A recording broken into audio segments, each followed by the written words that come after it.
وَمِنَ النَّاسِ مَن يَتَّخِذُ مِن دُونِ اللَّهِ أَندَادًا يُحِبُّونَهُمْ كَحُبِّ اللَّهِ وَالَّذِينَ آمَنُوا أَشَدُّ حُبًّا لِّلَّهِ وَلَوْ يَرَى الَّذِينَ ظَلَمُوا إِذْ يَرَوْنَ الْعَذَابَ أَنَّ الْقُوَّةَ لِلَّهِ جَمِيعًا وَأَنَّ اللَّهَ شَدِيدُ الْعَذَابِ وَمِنَ النَّاسِ مَن يَتَّخِذُ مِن دُونِ اللَّهِ أَندَادًا يُحِبُّونَهُمْ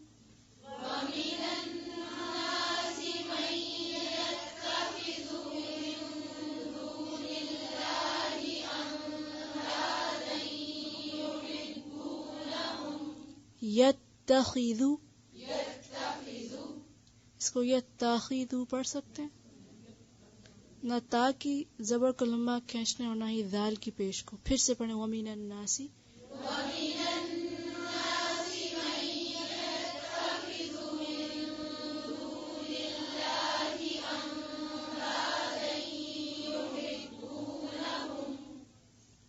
من يتخذ من دون الله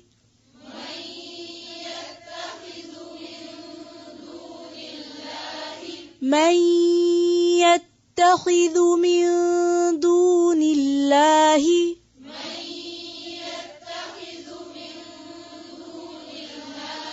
پھر سے وَمِنَ النَّاسِ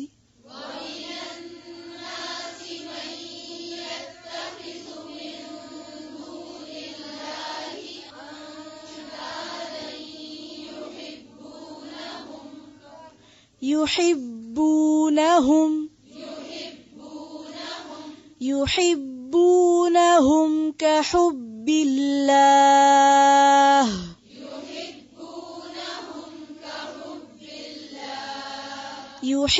يحبونهم كحب الله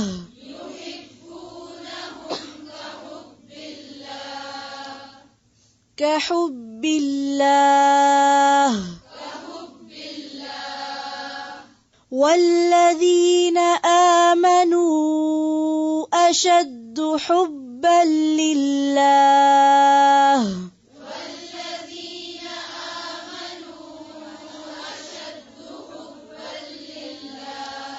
أشد حبا لله والذين آمنوا أشد حبا لله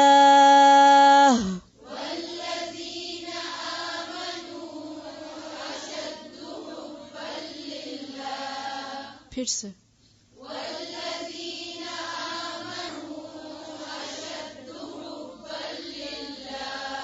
حبا لله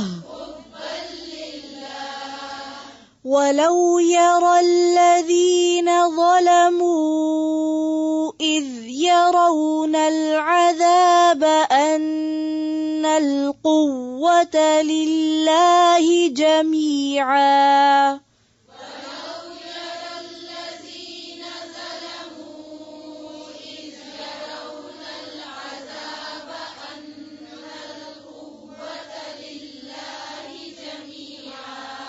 أن القوة لله جميعا وأن الله شديد العذاب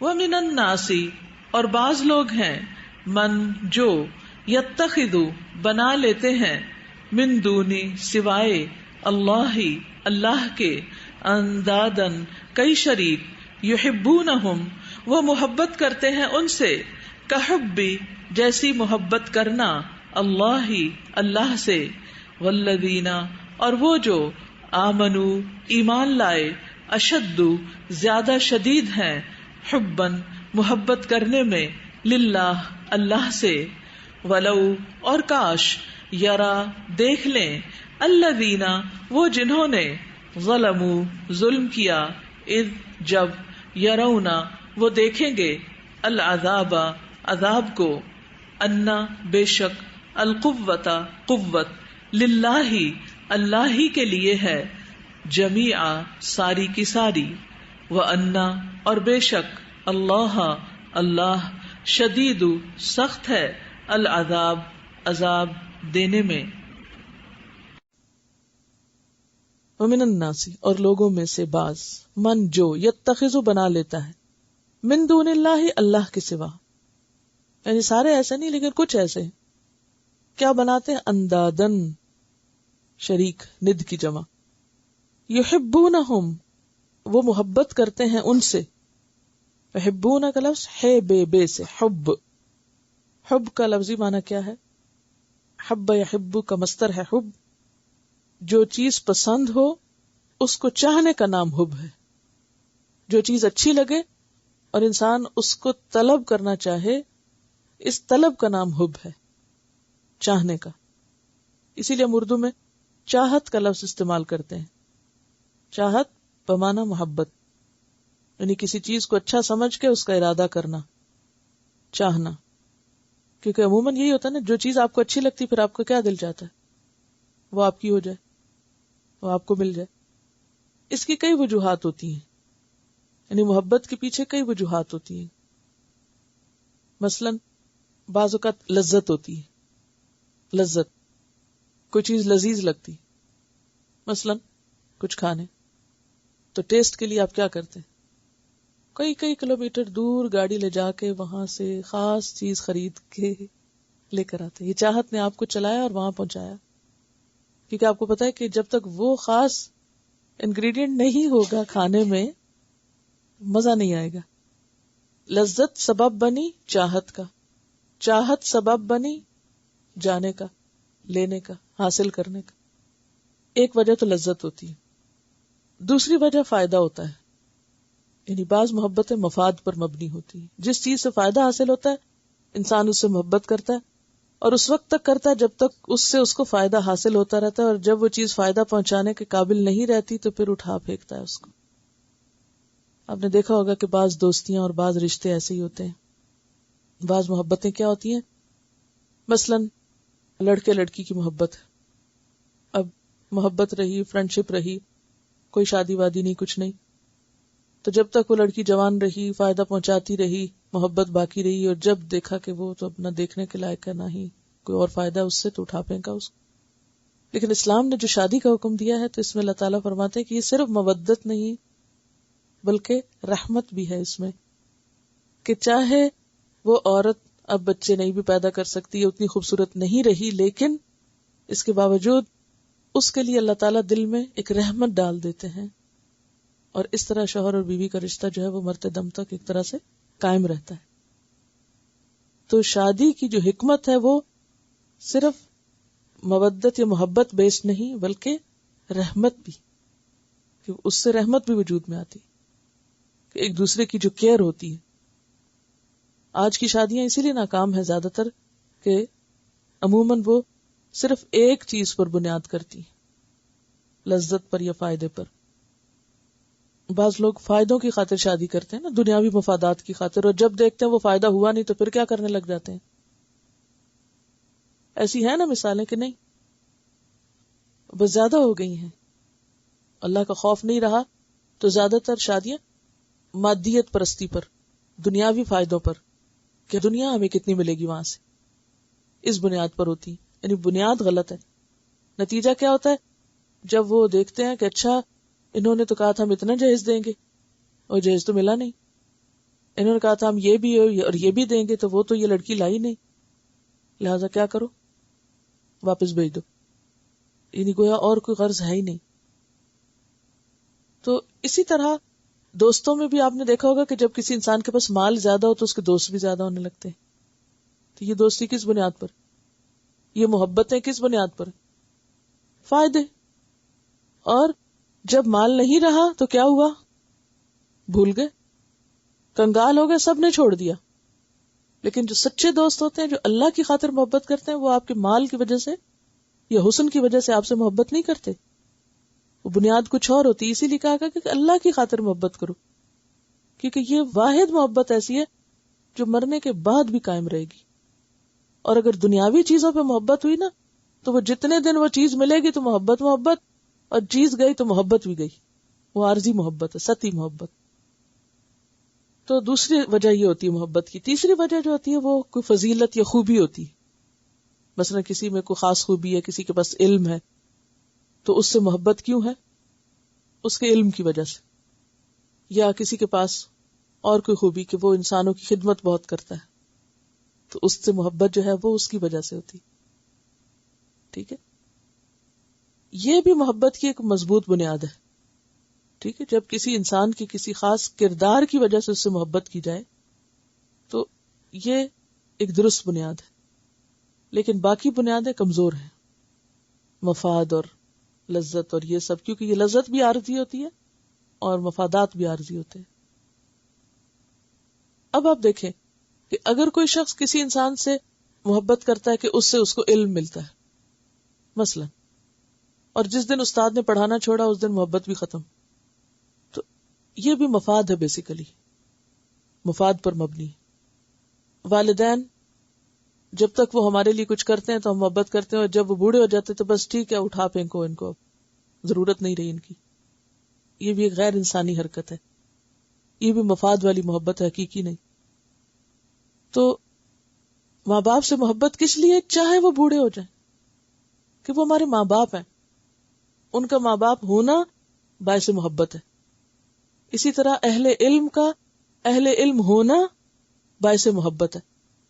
جیسے امام بخاری ہیں یا اور بڑے بڑے ائمہ ہیں، ان کو ہم نے دیکھا نہیں لیکن ہمیں ان سے محبت ہے. چلیے اس سے آگے جائیے، صحابہ کرام ہیں، تو آپ دیکھیں گے کہ آپ ان کے بارے میں پڑھیں گے تو ایک عجیب سی دل کی حالت ہوتی ہے. تو ہم ان سے کس لیے محبت کرتے ہیں؟ کوئی رشتہ داری نہیں، ہمیں ان سے ابھی اس وقت کوئی فائدہ حاصل نہیں ہو رہا، کوئی لذت نہیں، کچھ نہیں. وجہ کیا ہے؟ ان کے ایمان کی وجہ سے، کیونکہ معیاری ایمان تھا ان کا، اللہ نے اس کو سٹینڈرڈ بنایا. فَإِنْ آمَنُوا بِمِثْلِ مَا آمَنْتُمْ بِهِ فَقَدْ اهْتَدَوْا. تو یہ ایمان اور اللہ کی خاطر محبت ہے. اسی طرح علماء سے محبت، چاہے وہ ماضی میں 1000 سال پہلے گزر گئے، ان سے محبت کس بنیاد پر ہے؟ ان کے علم کی وجہ سے، کہ انہوں نے ایک خاص چیز میں محنت کی، تو اس خوبی کی وجہ سے ہم ان سے محبت کریں. اسی طرح اللہ والوں سے محبت، جیسے تقوی کی وجہ سے، اور نیکی اور شرافت، یا ان کی کوئی لوگوں کی خدمت یا انسانیت کی خدمت کی وجہ سے. اسی لیے آپ نے دیکھا ہوگا کہ بعض لوگ مسلمان نہیں بھی ہوتے لیکن وہ خدمت خلق کرتے تو آپ کے دل میں ان کے لیے ایک رسپیکٹ ہوتی ہے، اچھے لوگ ہیں. تو یہ کس وجہ سے آپ کر رہے ہیں رسپیکٹ یا محبت؟ ان کے کردار یا ان کی کسی خوبی کی وجہ سے. تو یہ ایک تیسری بنیاد ہوتی ہے محبت کی. بہرحال یحبونہم، محبت کرتے ہیں ان سے کیونکہ انہیں ان سے کچھ فائدے پہنچتے ہیں. کحب اللہ، جیسے اللہ سے محبت ہونی چاہیے. والذین آمنوا، اور وہ لوگ جو ایمان لائے. اشد، اشد کا کیا معنی؟ زیادہ شدید. حبن، محبت میں، للہ، اللہ کی. ولو یر الذین، اور اگر دیکھیں وہ لوگ، ظلموا، جنہوں نے ظلم کیا، اذ یرون العذاب، جب وہ دیکھیں گے عذاب کو، ان القوۃ، بے شک قوت، قاف واو یہ قوی، للہ، اللہ کے لیے، جمیعاً، ساری کی ساری، وان اللہ، اور بے شک اللہ تعالی، شدید العذاب، سخت سزا دینے والا ہے. لیکن ظالم لوگوں کو دیکھیے، اتنی نشانیاں دیکھ کر بھی کیا کرتے ہیں؟ دوسروں کو الہ بنائے ہوئے. جس نے سب کچھ دیا اس کو بھولے ہوئے، اور اوروں کے آگے سر جھکا رہے ہیں اور اوروں کی محبت میں گرفتار ہیں. وَمِنَ النَّاسِ، اور لوگوں میں سے بعض، مَن يَتَّخِذُ مِن دُونِ اللَّهِ أَندَادًا، اتنے پیارے رب کو چھوڑ کر، اتنے کمالات والی ہستی کو چھوڑ کر کیا کرتے ہیں؟ اللہ کو چھوڑ کر اوروں کو معبود بنا لیتے ہیں. من دون اللہ اندادا، اور کیسے؟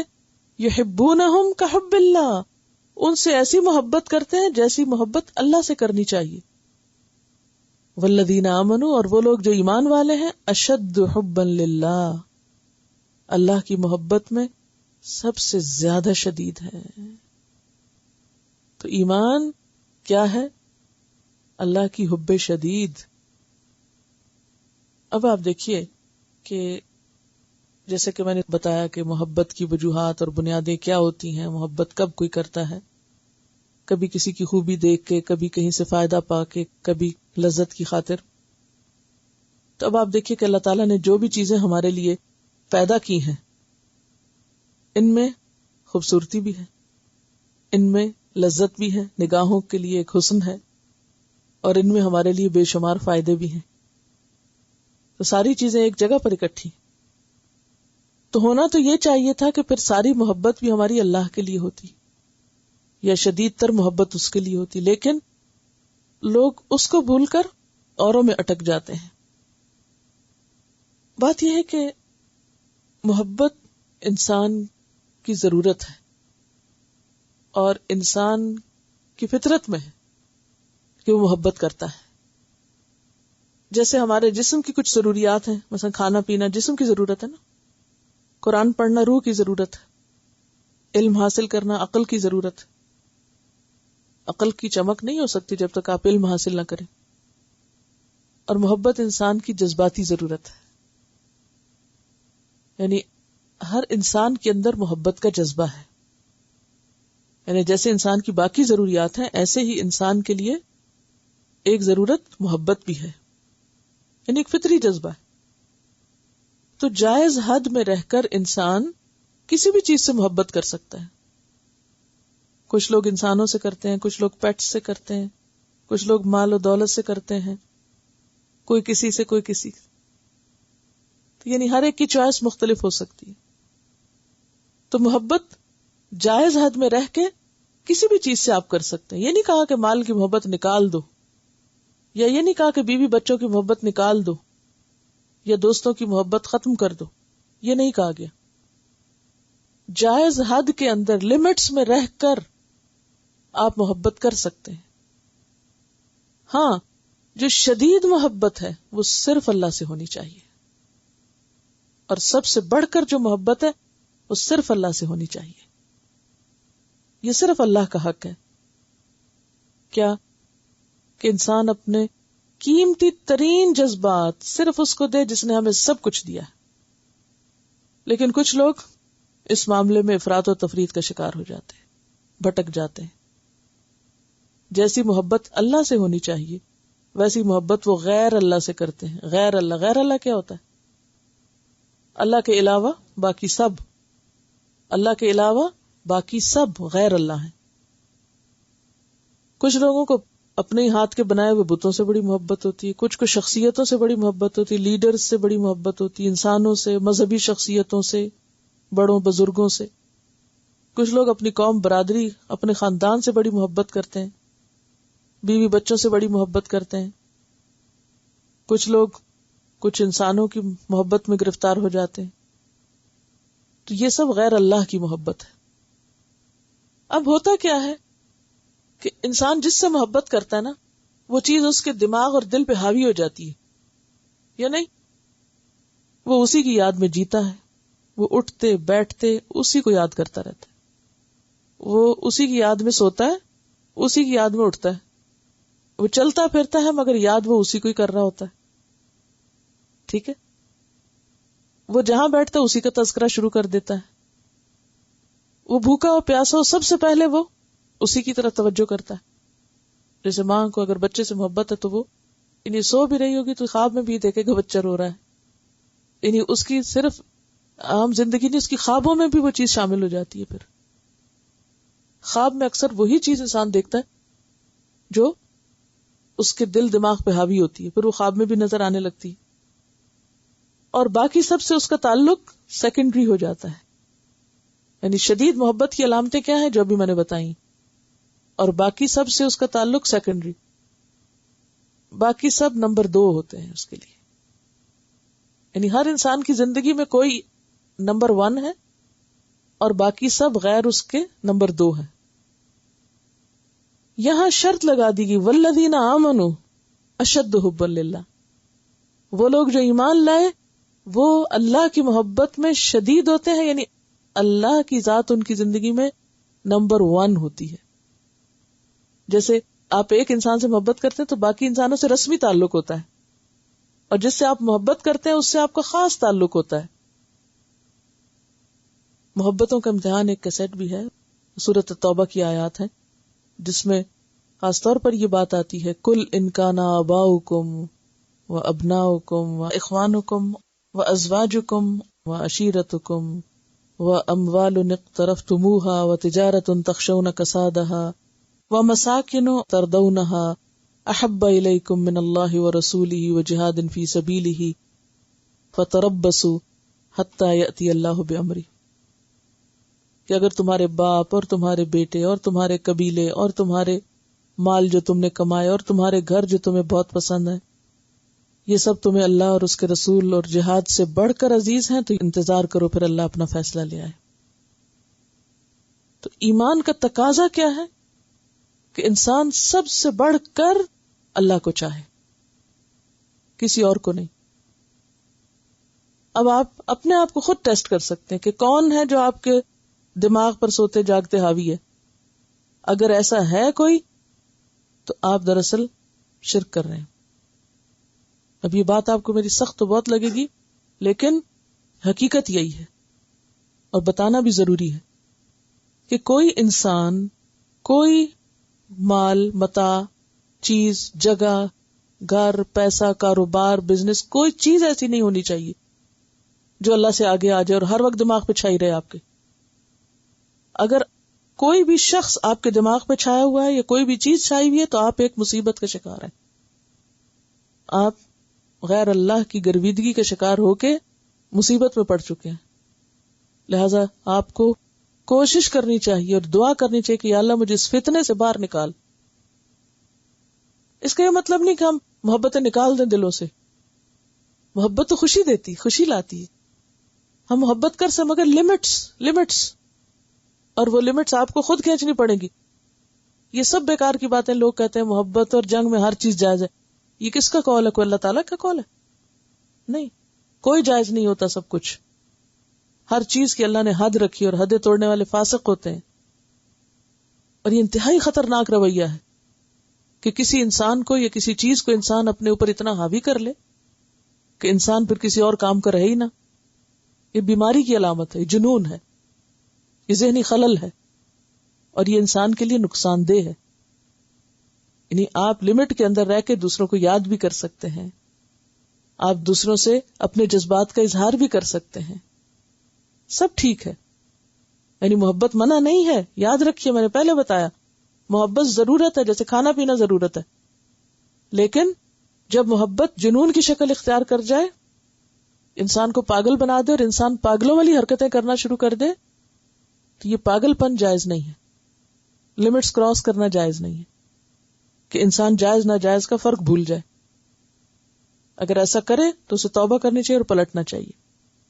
اب دیکھیے کہ ہر وہ چیز جو انسان کو اللہ کی یاد سے غافل کر دے اور اللہ کے حکم کی تعمیل سے روک دے، اللہ کی یاد سے غافل کر دے آپ کو، یعنی آپ اس کے پیچھے اس طرح بھاگ رہے ہیں کہ آپ کو اپنی ذمہ داریاں بھی بھولی ہوئی ہیں، کام بھی بھولے ہوئے، اور اللہ کے حکم کی تعمیل سے روک دے. یعنی کسی کی ایسی محبت کہ وہ آپ کو اللہ کی اطاعت نہ کرنے دے. مثلا اب بچوں کی ایسی محبت کہ آپ نماز ہی چھوڑ دیں، کہ ہم بچوں کو کھانا کھلا رہے ہیں، ہم سلا رہے ہیں، ہم یہ کر رہے ہیں، وہ کر رہے ہیں. یا شوہر کی ایسی محبت یا کسی بھی انسان کی محبت کہ جس سے آپ اللہ کی اطاعت سے رک جائیں اور اللہ کی یاد سے غافل ہو جائیں، اور جو اللہ نے آپ کے اوپر فرائض ڈالے ہیں آپ وہ تو ادا نہ کریں اور صرف اسی کو یاد کرتے رہیں بیٹھ کے، بیکار ہو کے رہ جائیں. اصل میں بات پتہ کیا ہے کہ انسان چونکہ کمزور ہے نا، کمزور ہے انسان، وہ کیا چاہتا ہے کہ کوئی اس کا سہارا بنے. سہارا ڈھونڈتا ہے نا ہر انسان، یا نہیں؟ اب اصل سہارا تو اللہ ہے، لیکن بندہ کس کو سہارا پکڑ لیتا ہے؟ جو اس کو سامنے نظر آئے. ہاں یہ میرے لیے سہارا بن سکتا ہے. اس کے اندر مجھے وہ کوالٹی نظر آتی کہ میرا ہاتھ تھام لے.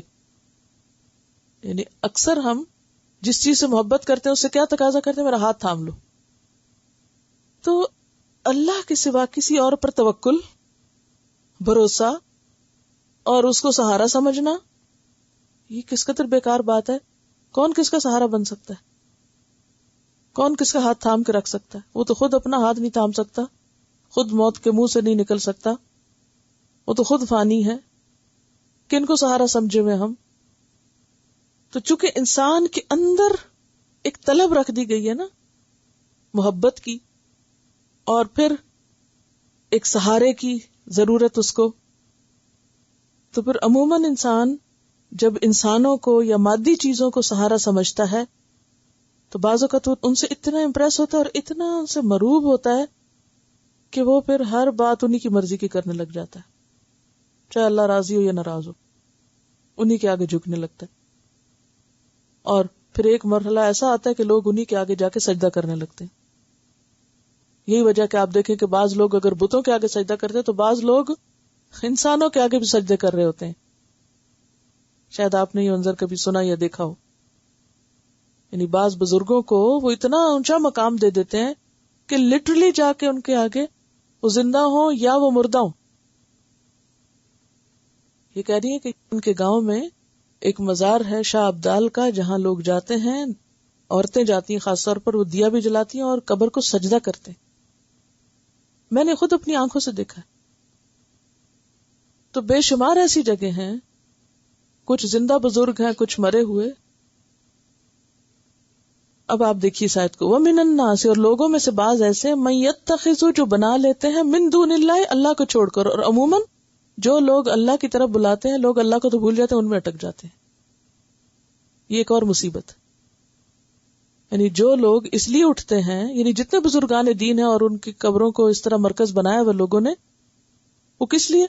انہوں نے تو لوگوں کو اللہ کی طرف بلایا، لوگ اللہ کو بھول گئے اور ان میں اٹک کے رہ گئے. کیونکہ اللہ تعالیٰ نظر نہیں آتا نا، نشانیاں ہماری عقل کام نہیں کرتی اور دیکھتے نہیں. لہذا جس نے اللہ کی طرف بلایا بھولے اللہ کو اور ہم اس کے اندر کھو گئے. تو اب آپ دیکھیں کہ کچھ لوگوں میں سے ایسے ہیں جو اللہ کے سوا اوروں کو شریک بنا لیتے ہیں. یحبونہم، وہ ان سے محبت کرتے ہیں، کحب اللہ، جیسے اللہ سے محبت کرنی چاہیے. یعنی جس طرح اللہ کی ذات میں کھو جانا چاہیے وہ کسی اور کی ذات میں اس طرح کھو جاتے ہیں.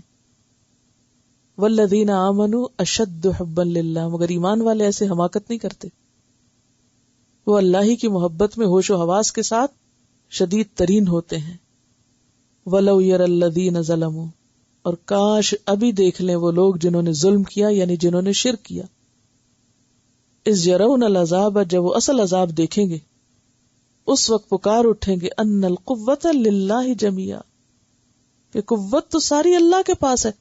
ہم سمجھتے تھے کہ ان بزرگوں میں کوئی قوت ہے، یا ان پتھروں میں کوئی قوت ہے، یا کسی اور کے ہاتھ میں کوئی تقدیر ہے. وَأَنَّ اللَّهَ شَدِيدُ الْعَذَابِ، اور یہ کہ اللہ سخت سزا دینے والا بھی ہے. اب دیکھیے کہ دنیا میں بھی ایسے لوگ جب کسی مصیبت میں پھنستے ہیں تو ان کو حقیقت نظر آنے لگتی. سورۃ العنکبوت میں آتا ہے فَإِذَا رَكِبُوا فِي الْفُلْكِ دَعَوُا اللَّهَ مُخْلِصِينَ لَهُ الدِّينَ، جب وہ کسی کشتی میں سوار ہوتے ہیں تو دین کو اللہ کے لیے خالص کر کے اسے پکارنے لگتے ہیں. سورۃ لقمان میں آتا ہے وَإِذَا غَشِيَهُم مَوْجٌ كَالظُّلَلِ دَعَوُا اللَّهَ مُخْلِصِينَ لَهُ الدِّينَ، کہ جب ان کے اوپر کوئی موج چھانے لگتی ہے سائبان کی طرح تو وہ کیا کرتے ہیں؟ سب کو چھوڑ کے اللہ کو خالص ہو کے پکارنے لگتے ہیں. یعنی دنیا میں بھی پھر سارے معبود بھول جاتے ہیں. تو یہاں پر کیا فرمایا کہ جب مصیبت آتی ہے تو پھر انسان دنیا میں بھی اپنے ایسے معبودوں سے بیزاری کرنے لگتا ہے. مثلا انسان کسی انسان کو اپنا سہارا سمجھتا ہے، اس کو اپنے خیالوں میں بسائے ہوئے، اپنی یادوں میں، اور ذرا سے اس انسان سے کوئی تکلیف پہنچتی تو پھر فوراً سوچتے ہیں کہ شکر ہے اللہ کی ذات ہے، پھر اس سے منہ موڑتے اور اللہ کی طرف جاتے، پھر تھوڑے دن میں پھر بھول جاتے ہیں، پھر اللہ کو چھوڑ کے اسی کے پیچھے پڑ جاتے ہیں. لیکن انسان یاد رکھے کہ قوت ساری اللہ ہی کے پاس ہے اور اللہ سخت سزا دینے والا ہے.